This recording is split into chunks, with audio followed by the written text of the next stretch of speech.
everyone. This is Satin Podcast. Ako nga pala this is Rio. This is Jai. And good evening, another episode of our S-Files episode. So, yeah, I hope na nagustuhan niyo yung previous episode namin tungkol kay Spring Hill Jack, di ba? So, medyo mysterious siya na para siyang resemblance. Butaw. Oo. Parang failure siya na failure criminal, gano'n, no?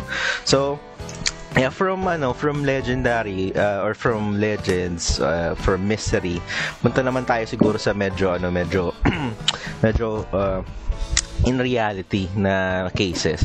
So before, most of the cases that I choose those are the cases that is familiar to me, yung mga talagang nare-review ko na even before pa kami nag-podcast. And then ngayon, this is one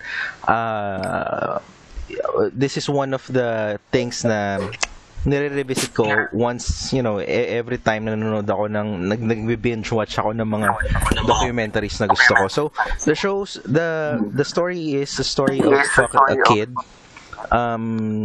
She's known as Gennie or Gennie.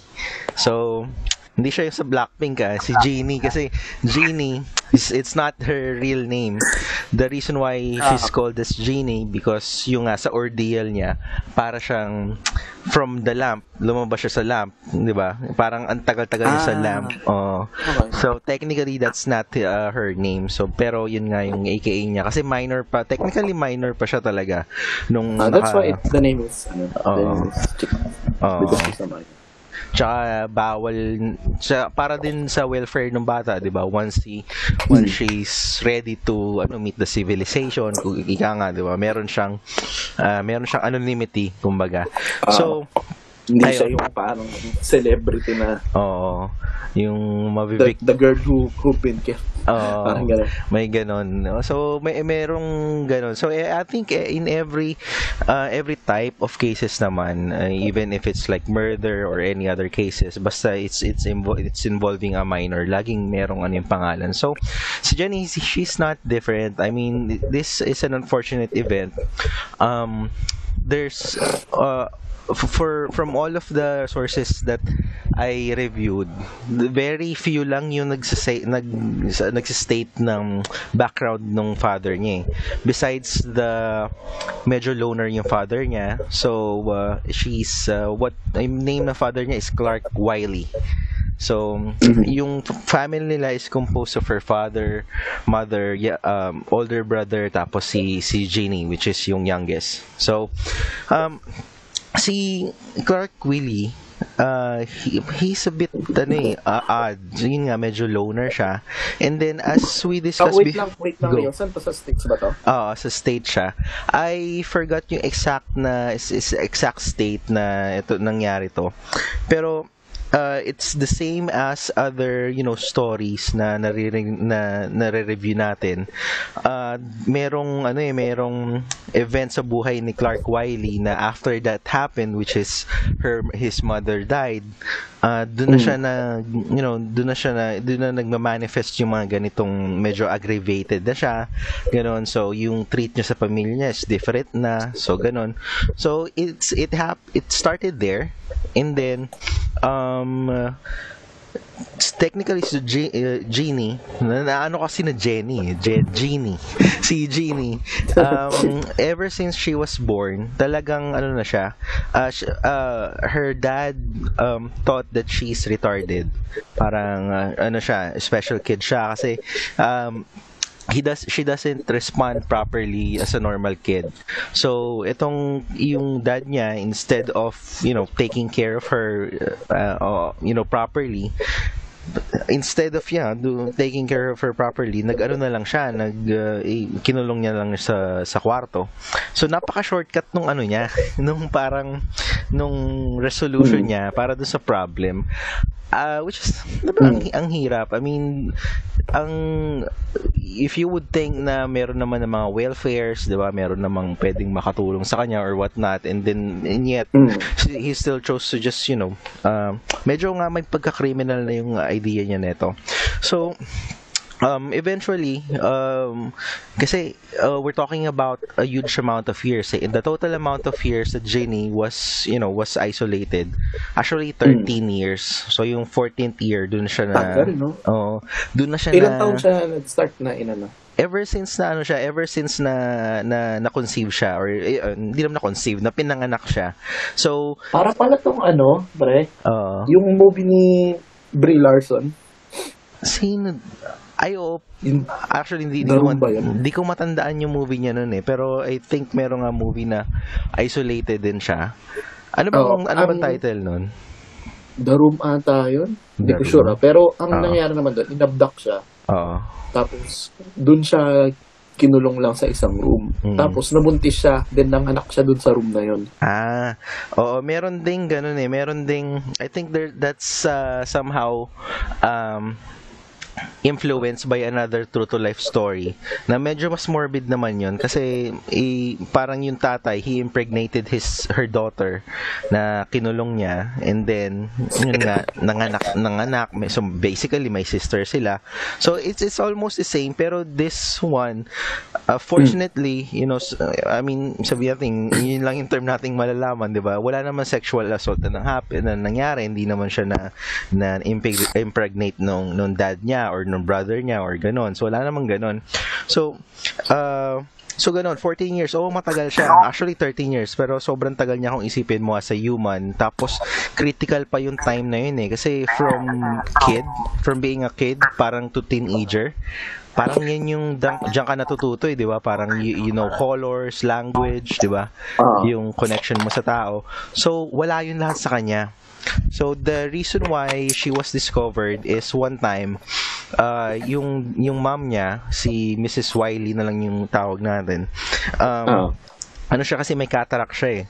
So parang she's asking for may welfare check or disability check and there's a one time na merong welfare personnel na pumunta dun sa bahay nila and then nung pagpasok niya parang na conceive niya na merong ang tao doon na isa pa na hindi nila inaano kasi all of their neighbors just knows that tatlo lang sila eh pero yun nga meron pang isa di rin say kung may sumigaw or ganon or may nakita lang na isa pang pair ng shoes pair ng toiletries or whatever so that happened November 4, 1970 so ay Rio go paulit lang pala bakit siya kinulong na gano'n ano siya parang disability siya ng father eh para kasing yung reason ng father is special child yung kid and he doesn't want to deal with the special kid yung by that time yung reason na nakita ko sa sources ko it didn't say na galit siya or whatever it's just the mere responsibility of having a special kid na baka nga mas maraming attention yung kailangan niya di ba may ganon so pwede rin kinakahiya niya yun nga baka pwede din na he's ashamed na baka makita nung kapitbahay nila na she's medyo iba siya ganon so it can be that so fortunately nakita naman siya nung napansin nung welfare person she immediately called the police sabi hey I think someone's hindi naman imprisoned someone paano ba yun parang trapped or ganon someone's trapped in this place ganyan so luckily yung police naman nakinig sila and then pinuntahan nila and nakita nga nila si Gennie so at the age of nakita nila si Gennie 13 years old she's still wearing a diaper para kasing, di ba, she's not potty trained. Hindi pa siya potty trained. Oo, talagang she's neglected. I mean, in the most brutal sense. I mean, actually, ito may two-part tong story na to. I have another one. This is, maybe si Gennie medyo magaan pa yun sa kanya, pero when it comes to her age, talagang wild na yung niya di ba, na parang, hindi ka man lang na potty trained, di ba, hindi ka man lang. Ang matindi ka mo dun, hindi niya alam na hindi yun normal. Yun ang mahirap doon. Parang kasi she thinks it's normal for a girl her age kasi that's what she grew up with wala pa siyang morals kumbaga na wala pa siyang established morals by that time na parang inisip niya lang okay okay lang yan, ganyan Isipin lang. mo yung mundo niya, yun lang yung kwarto na yun. So, Oo. it's quite beautiful actually. Oo. Especially, it's her younger years eh. It's the time for her to explore. Explore. Oo. I mean, it's time for her to learn new things, to be friends with kids her age, mga ganun. Kaya parang, it's quite, criminal lang actually. Oo, criminal talaga siya. Oo, criminal talaga. Ano siya eh, that's yun nga yung mga sinabi mo, Jai, those are the consequences that would hunt Gennie once she's rescued. So at this point, medyo we feel, I mean, yung mga welfare people, they feel lucky na na-rescue nila si Gennie. But the thing is, they have to charge the father and the mother kasi nga sa ginawa nila. And then yung mother na-acquit siya kasi nga may cataract siya. She's almost disabled. Na sinisi niya lahat dun sa father ni Gennie. So as most criminals do, pag 'di ba, pag you're on the corner na wala ka ng you know that you're guilty. Unfortunately, he was not trial. He didn't reach trial phase kasi parang he shot himself. Paamatay siya before this is documented. I mean, at this point 1970, there are cameras na, there are media. Big deal na siya sa media. So if you want to check the resources din kung paano siya na interview. The dad was interviewed briefly by the media, but ba't mo ginawa to or ganyan, then he said no comment. So we didn't really get a lot from the dad because he died before the trial. So the only thing left for the welfare people is, or for our society na mag-bring back kay Gennie, is to rehabilitate her, di ba? Kasi siyempre kailangan namin i-involve sa society namin. Yes, so yung kapatid niya, hindi siya he was not, hindi siya indifferent yung kapatid niya. Hindi siya, I don't know, medyo sexy siguro yung dad niya na hindi naman niya hindi niya kinulong yung brother niya, no? So parang hindi naman siya affected. Pero yung brother niya normal. Normal yung brother niya. Normal na wala naman siyang, he was not mentioned na kinulong din siya, walang ganon or whatever. So it's good na at least yung brother niya hindi siya na involved sa ganon. So we have a kid na talagang walang alam sa mundo. Para kasi ang comparison nila, 13 years old siya pero yung utak niya 6 years old pa lang. Parang ganun yung yung comprehension niya. Yung according to those psychiatrists nga na nag-check sa kanya. So we have a test, technically we have a test subject na parang we have a long-standing theory. I mean, not me, pero yung as a society, meron tayong theory na if you miss the critical years, yun nga sinabi mo dyan, yung magre-discover, di ba, yung kakausap, if you miss that part or that critical years nung bata ka pa, hindi mo na ma-develop yung skills na yun once you grow old. So, yun yung theory. Talaga? Oo. So, theory. That was a theory by that time. So, we cannot test it unless talagang merong, hindi naman natin pwedeng isolate yung isang tao para matest lang yung theory na yun. And fortunately, yun nga, di ba, ang hirap. So, parang nag-match yung theory, meron tayo ngayong basehan. So, ginawa nila yon. I mean, they compare the theory to what Gennie is experiencing. So they try to rehabilitate her. They try to teach her words, ganito, what colors, ganon, places. So more like a kid, sobrang interested niya. So at first si Gennie sobrang anong color yan? What's the color of this? Walang ganon, ganyan. What do you call that? Ganon. So may small milestones na siya na-achieve na at some point merong plateau eh. Pagdating niya sa ganitong exact amount of words, tumigil na siya. Hindi naman siya tumigil sa pagsasalita, pero there's a limit on her learning eh. yung Okay. it was discovered na pagdating niya ng or there's certain amount of words na ano niya na sa vocabulary niya pero wala siyang grammar hindi siya nakakapag-construct ng grammatically Grammar, correct sentence. So Okay. hindi siya makapag-construct ng sentence na kung anong So, question. so I guess, hindi talaga rin siya kinakausap sa bahay, no? Hindi talaga. Kawawa naman yung bata. Kasi if you have at least a conversation, you'll have I mean, repeated conversation, may may exercise matututo yung siya utak mo. Oo. Oo. And then, Tsaka normal na yun, di ba? Parang Oo. matik mo nang matututunan yun eh. oo. And then, Basta kinakausap ka, di ba, yung bata? tsaka importante yun, Jai, kasi with the studies that they made, kasi meron na medyo advanced na tong age na to, 1970, compared dun sa ibang, disappearances or parang yung mga cases. So, they were able to scan Ginny's brain and then they find out na yung part na nade-develop for speech hindi na nag-exist. Hindi naman siya hindi nag-exist pero hindi siya na-develop. Para siyang yung nerve ending sa isang part. Kasi may natin, yun na lang yung term na alam ko kasi yun lang na maalam ko sa biology. Pero yung part ng utak niya na nag-handle ng speech is hindi nag-develop kasi hindi nagagamit on that critical time. So, Okay. so basically, it's physically impossible for her to construct sentences nga kasi her brain wouldn't allow her na eh. Kasi wala na, hindi mo na ginamit eh. Which is Parang way past time na eh. way past time. Way past time. So technically medyo may yung theory na sinabi nung kanina, it holds true, 'di ba? Na parang if you pass that critical years and then hindi mo talaga ginamit, 'di ba? Pwedeng mawala talaga yung ability sa iyo. Ang napanis, no? Oo, yun, parang napanis. This is just one kasi meron pang iba na parang hindi lang naman speech ang kailangan yung was a kid, di ba? Yung mga critical skills na yan, siguro yung connection sa tao, di ba? Yung paano ka makihalibuyo, di ba? Siguro hindi na nila sinama sa studies yun kasi wala namang theory for those.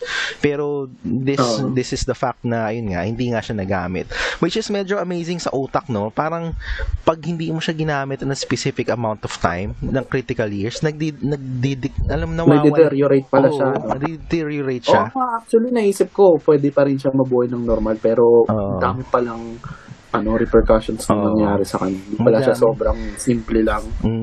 Ayun nga eh. So parang akala ko pwede pa siyang ma-develop, di ba? Yun parang mare-retrace pa sa utak niya. Pero hindi na pala. Which is good side and bad side sa utak. The good part about this is that at least na-prove natin na pag yung part ng utak mo na yun, safe for communication, di ba? Wala, numidigay ako. Yan. So for communication, yun nga, pag di mo siya ginamit, nagdi-decrease siya ng nawawala siya. Pero pag ginamit mo siya ng ginamit, if you talk to your kid, as much as you can, maybe as long as you can, nagde-develop siya. That means that paglaki ng bata, mag-e-enhance yung skill niya sa ganun. So parang yung discovery niya is there's a good side and then the bad side. So pag yung kid talagang tinuturuan mo yan, siguro math or shit ng bata pa, talagang mahuhone yung utak niya para dun sa specific task na yun, talagang mag-a-adapt yung utak niya. So ganun, si Gennie, hindi na siya na yun nga, na-discover nila na ganun. This is not just like a one-time test na nakita nila to. They discovered it by transferring Gennie from doctors to doctors. So okay. So, tintry pa rin talaga pala nila, hindi lang one time na. Hindi, mantagal. It won't work, parang. It's a series of tests na observations and then yung setup nila is they'll let kunyari ako doctor ako and then ikaw doctor ka, so at this point ako magsa-study sa kanya, ako mag-observe sa kanya and then siguro may specific amount of time and then sa'yo naman, ganon. So medyo morally incorrect, siguro nakikita nyo na yung pattern na parang medyo mali naman yung ginagawa ng doctors na kasi conflict of interest ginawa naman siyang lab rat. Parang ganon, which is nakita naman nung mother niya na sabi niya, I think that's excessive testing eh. So naglosot yung mother niya, sabi niya, ay hindi ko papayagan kayo niyan, ganyan. And then pinaboran siya Wait ng lang, court. ba't parang bigla siyang nagpakananay? Oo nga, yun nga eh. Kasi, well, legally, hindi naman Kasi imposibleng hindi niya alam kung Oo. ano nangyari sa anak niya. Kahit sabihin may cataract siya, di naman siya bedridden. I think what she's defend yung argument niya is she fears her husband. Parang ganun, takot ako diyan. So Okay. para siyang naging accessory ba siya? I don't know what's the term. Naging ano siya, enabler. Enabler siya nung husband niya, which is at that point siguro na powerless siya kasi acquitted siya eh. Hindi ka naman ma-acquit kung talagang meron ka pang reasonable doubt, di ba? So nandun na siya sa point. Sabagay. Di ba? So parang nandun na siya sa point na mali ang ginagawa niyo. So they tried to bring back Gennie dun sa bahay na kung saan siya, yung original na bahay nila. And guess what? Hindi nag-work.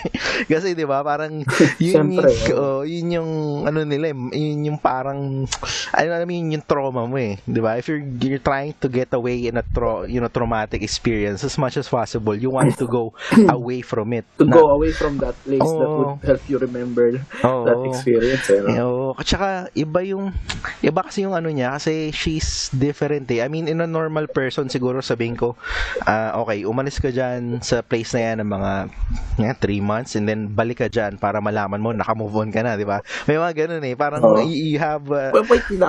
Wait lang. Nagbago ba yung ano niya? I mean, di ba, bumalik siya doon sa lugar. Anong naging reaction sa kanya? Well, yung reaction kumbaga, ni parang Gennie. nag-breakdown ba siya? Ganun? Si Gennie, ganun pa rin siya. I mean, she can, utter words, ganun. Pero, ang hirap i-describe eh. Para siyang, meron siyang actions na hindi normal. Parang binubunggo niya yung ulo niya sa pader. There are videos na parang sinasagi niya yung pader or ganun. So, most of the time, mukha siyang tantrums. Para siyang tantrums ng bata. It didn't say exactly na kung paano siya nag-react, pero according to sa mga nakita ko na is para siyang she's hurting herself eh. Parang ganun eh. I don't know how she conceives or how she perceives yung actions na yun. Pero it seems that what she's doing is that yung parang binubunggo niya yung ulo niya sa pader or So technically hindi naging maganda sa kanya. So at the end, it was decided na si Gennie, ito na yung parang may last institution na siya. So, on yung later ng years niya, yun nga, nasa adult institution na siya sa hindi na siya pinipilit to have a home kasi ang hirap niya nang i-join sa society considering on what she's been through. So, nasa foster care siya in California. Yun na yung last na niya. Hindi naman sinabi kung saang foster care, basta adult foster care siya. Apparently, yun yung institution na nagfi-fit lahat sa needs niya. So, medyo update lang sa kanya, 27th and 29th birthday niya, yung pinaka-latest, yung some of the doctors na nagsali sa kanya before, bumalik, parang na-revisit siya. And then, napansin nila na parang she's deteriorating. Yung lately, meron siyang depression, meron siyang silent depression, gano'n. Pero, ganun pa rin. Hindi ba nag-improve? Hindi talaga nag-improve, pre. Siya? Hindi talaga, grabe. Ang tawag sa kanya is chronically institutionalized, parang ganun. Parang hindi na siya pwede sa, parang doon na lang talaga siya.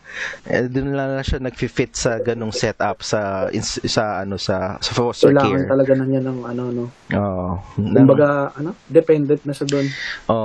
Hindi na siya, she lacks the physical ability to join the society. So, ganun na siya ka-damage. Ngayon, medyo, 13 years, 14 years matagal. Paano tagdagan natin siguro ng mga 11 years? Or sabihin natin 12 years. How would it affect a person? Now, so, technically meron. There's another one which is I'll join this here kasi medyo na curious ako. This is Gennie this happened to her on her earlier years as a kid, di ba? So parang as a baby until 13 years old. So there's a case naman na it happened around 9 or 1800s na this is a 25-year-old and she was trapped or parang locked in her room for 25 years naman. So ano naman yung precaution sa kanya? 25 years? Oo, grabe to. Ito, there's also picture with this. So, makikita mo. Try mo dyan, search mo kung gusto mo siya makita. There's a picture on her 25 years old and then nung nakita siya after 25 years. So si Blanche Monnier. Yan. Ganda yan. Ano siya? Wait lang. Ang ganda niya, para Sige siyang lang. para siyang Hollywood star shit na gano'n. Ewan ko, siguro gano'n lang talaga. So si Blanche Monnier. Blanche? Oo, Blanche. Blanche. Monnier. BL. Ikaw correct naman ni Google yan. Tinawag mo, Blanche Monnier. Hindi, nakita mo yung before and after. Grabe nangyari sa kanya. Di ba? So, parang siya naging parang sa mga witch yun nga yung una ko na So, ganun ka grabe nangyari sa kanya. So, a little bit of backstory. So, Blanche Monnier, she's an aristocrat. So, medyo prominent yung family nila. Okay. And then, yun, technically it's a love story. Medyo love story siya, no. So si Blanche Monnier, so as an aristocrat, you're expected to, marry someone who's in the same level. So parang medyo mayaman, kilala yung family. So si Blanche, nobility rin. Nobility din, ganyan. And si Blanche Monnier, as anyone who's 25 and who's in love, she fell in love with a lawyer na medyo mas matanda sa kanya. So yung mother niya, so her mother doesn't approve that. Sabi, no, wala yan, hindi pwede yan. He's much older than you, wala kang future dyan. And then parang yun nga, we have to arrange you with someone else. Ngayon, stubborn si Blanche, sabi, hindi, I'll go with him. Diba? Hindi siya pumayag na i-arrange marriage siya sa iba or kung i-ano siya sa iba. Pag-ibig Oo, pag-ibig 25 years old kid. Siyempre, di ba? Parang ginadya ka nun. Oo, wala kang yung sagot mo sa utak mo isa lang eh. And that's her. So ngayon, nakita na nanay niya. So what her mother did, yun nga, he locked him or her in her room. So attic actually, hindi sa room niya. So parang attic siya instead of an actual room. Now there are attempts na medyo kasi jumbled yung timeline eh, pero I'll arrange it as as it makes sense. I think yung kasi sinabi dito yung mother ni Blanche, which is si Madame Monnier, and then yung meron pa siyang brother, isa din. May brother din siya, no? Katulad ng isa kanina. Yung brother wala niya. Wala different din sa niya. No, parang siya. Wala naman different dun sa niya kasi yung niya lawyer eh, parang dun, ayun talaga yung papatunguhan niya, meron siyang goal siguro or ganun, so hindi affected yung brother niya. So they pretended that Blanche is dead, or parang they advise all the kasi pag aristocrat ka, kilala ka eh, di ba? Parang you're known, hindi ka naman. Siyempre may mga social gatherings na hanapin siya, di ba? So they told them that they're dead. They told those people na patay na si Blanche. Now although may accounts na nagsasabi na yung mga kapitbahay niya na naririnig na may sumisigaw nga na they want to that she wants to go out, parang ganon. So parang i-arrange it siguro in the early part of that 25 years. Yung excuse na ginawa nila, yung another excuse kasi is nabaliw daw si Blanche. Kaya yun yung explanation nila for those screams, di ba, na why would you ask someone to get out, pwede ka naman lumabas, di ba? Parang ganon. So yun yung initial siguro na inano nila na to excuse those screams na paulit-ulit. And imagine mo yun for 25 years.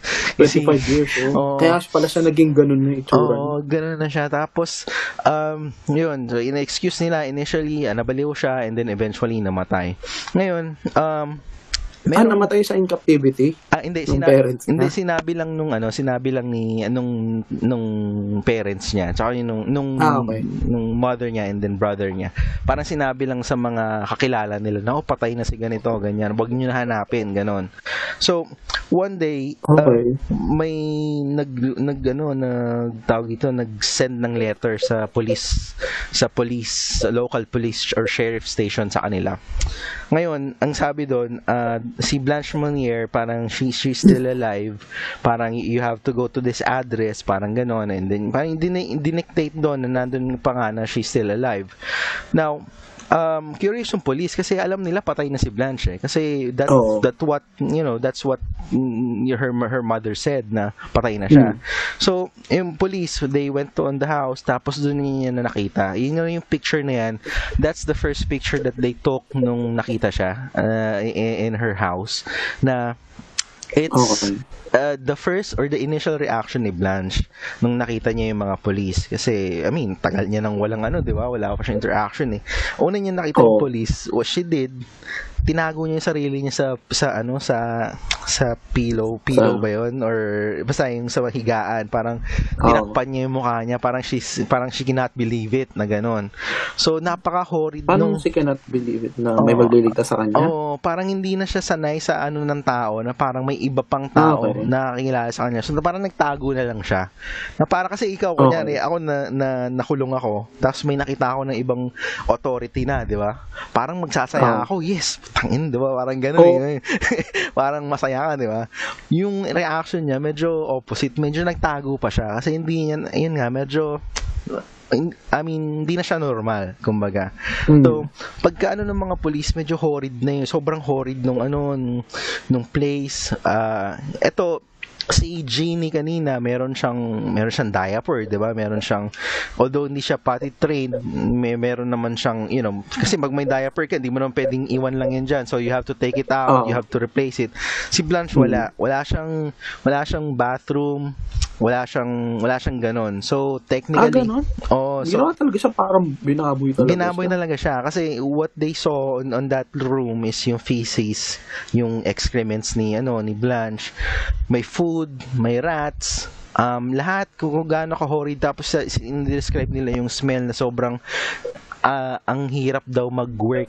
Parang they have to work as fast as they can para kuhanin siya doon kasi hindi nila yung amoy, sabi ng mga police. Tapos ayun, hindi nila matagalan kasi that's 25 years of stench, pre. Parang minsan lang siya pagkain. Kaya ginawa siyang hayop. Grabe naman ginawa yan. Parents niya. Tsaka ang hirap parang you physically tas yung mentally parang deprived ka parang siguro siguro kung isa lang doon, isolated ka physically, pero mentally meron ka namang nakakapag-type ka or nakakapagsulat ka, whatever, siguro medyo mal-slight pa yun, pero sa kanya talaga wala. So pagka dala sa kanya sa ospital, again same drill, dinala si Blanche sa ospital, treated siya. Ngayon yung mother niya nakasuhan din.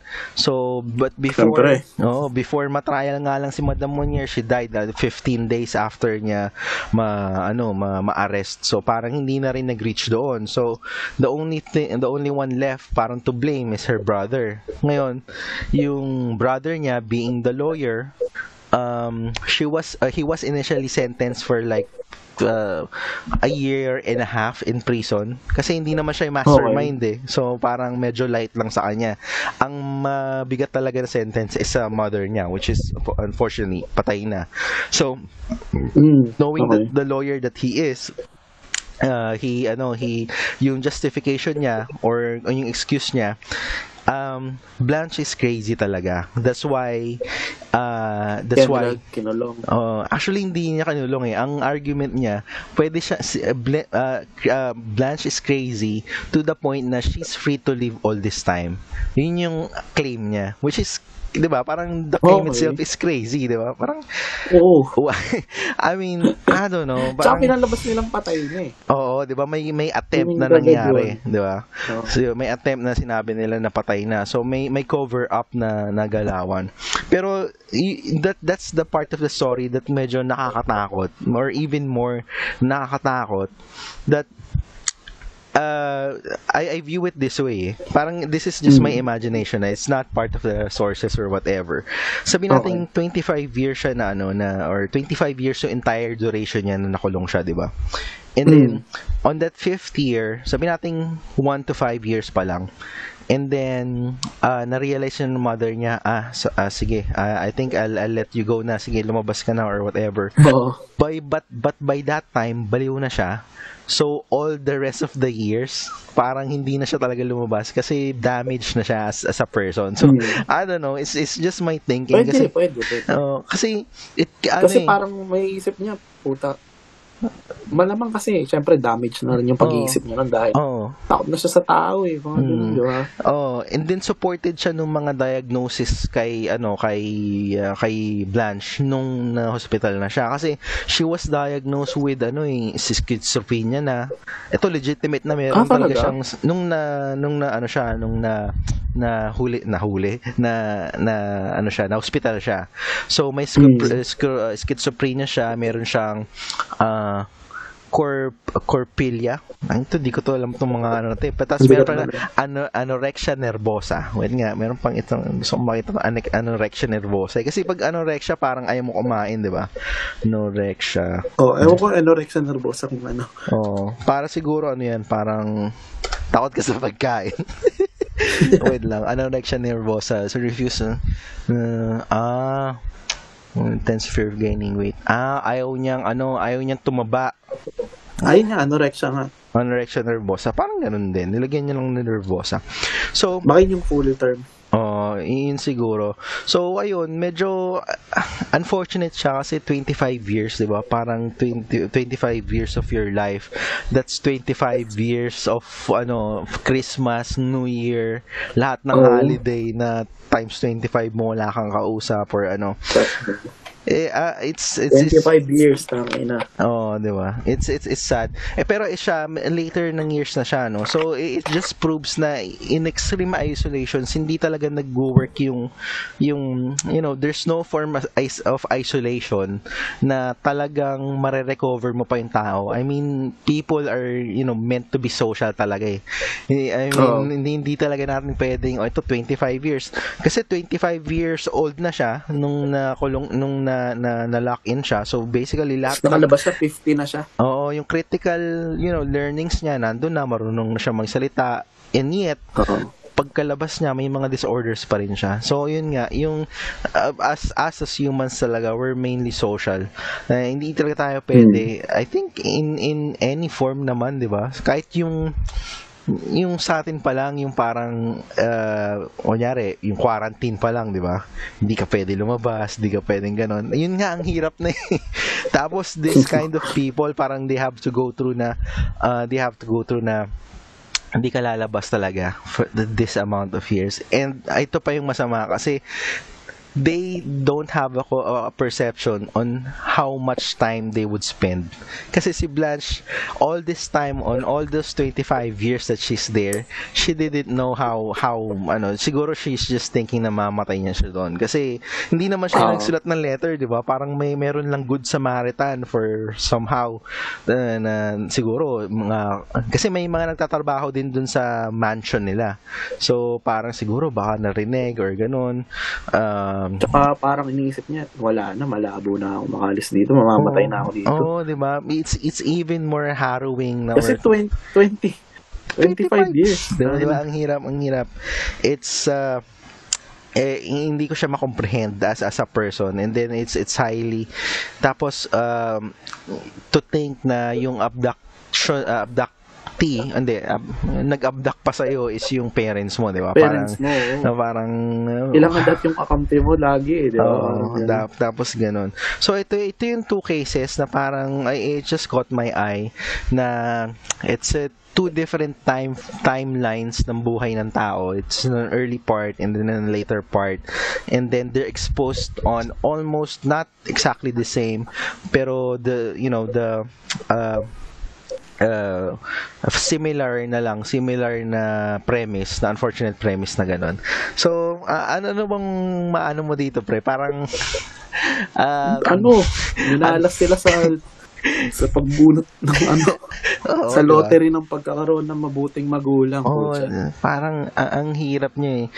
I never, parang this is worse than, you wouldn't wish this for anyone eh, no? Na Oo, parang, po siya. Kahit sa pinakamasamang tao, di ko maiisip oo. yun. Yeah, tsaka Kasi isipin, sobra siyang damaging sa mm, isang tao. I mean, di ba? Parang sobrang torture siya eh. oo, Hindi mo siya, kumbaga, hindi mo maiisip na gagawin mo yun sa isang tao, especially oo, sa anak mo ba? oo, I mean, di ba may mga, naman, nakakulong, gano'n, may oo, mga nasa tao sa prison. Pero, mm, di ba, yung isolation na nga lang, di ba, yung mga binabartulina, hindi naman yan tatagal oo. ng Di tatagal na months dapat yan eh, or siguro Oo, di years, di ba? ba? Oo.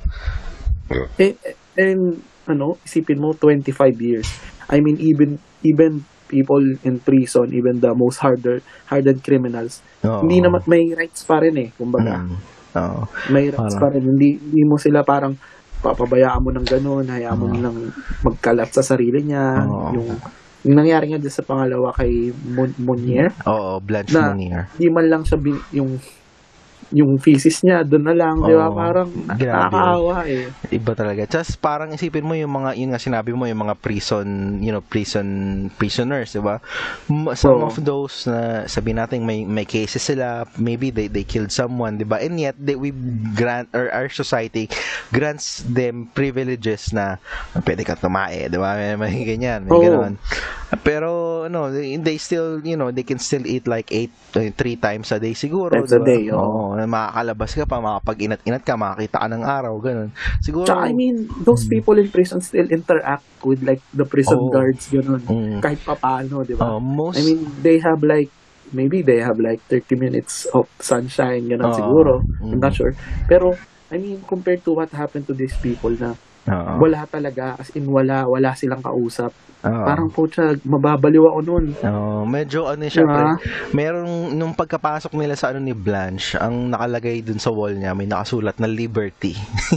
medyo parang, doon ako nakarpihan na parang, all this time, nandun yung word na yon, and yet you don't have it, di ba? Parang, oh man, so I heartbreaking. mean, maybe she wrote that on her early years, di ba? Bago Oo. nag-deteriorate yung isip niya na yun nga, liberty. Pero once the rescue came, wala na eh. She's too damaged.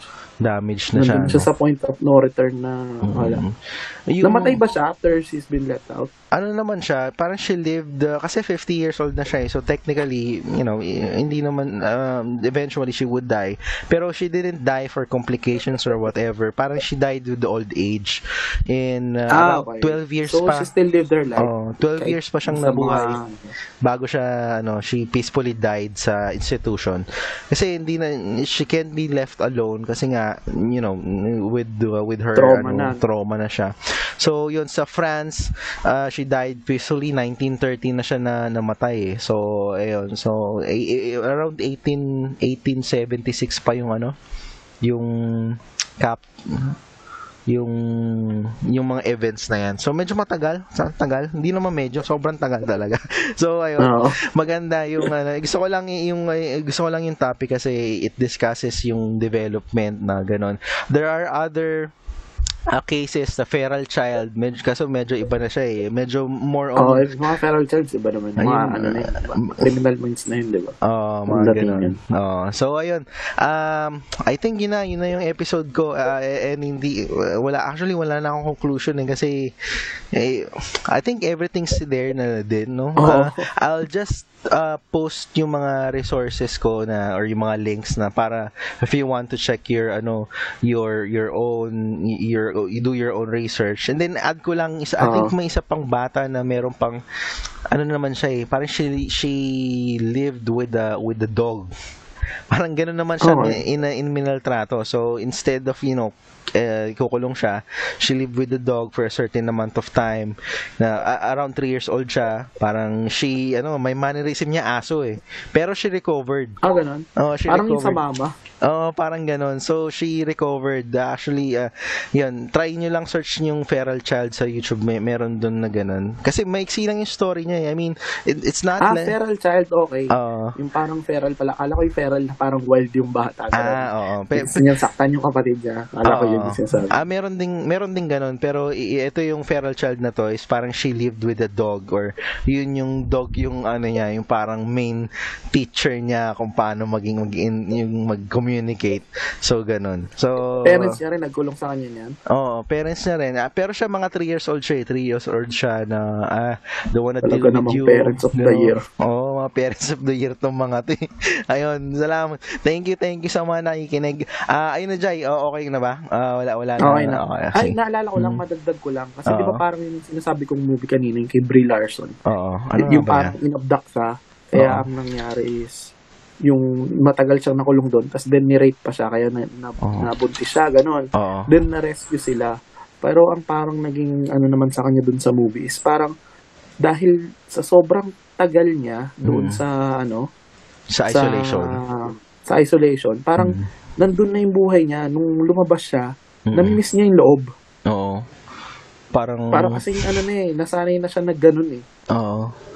Na parang anong movie yun na siya, yung pre? yun na yung comfort zone niya, yung kwarto. Na hindi na niya kaya makipaghalubilo outside. So, mas hinahanap niya na yung gano'n na even though she's out, no? Parang hindi na siya mag-fit sa society.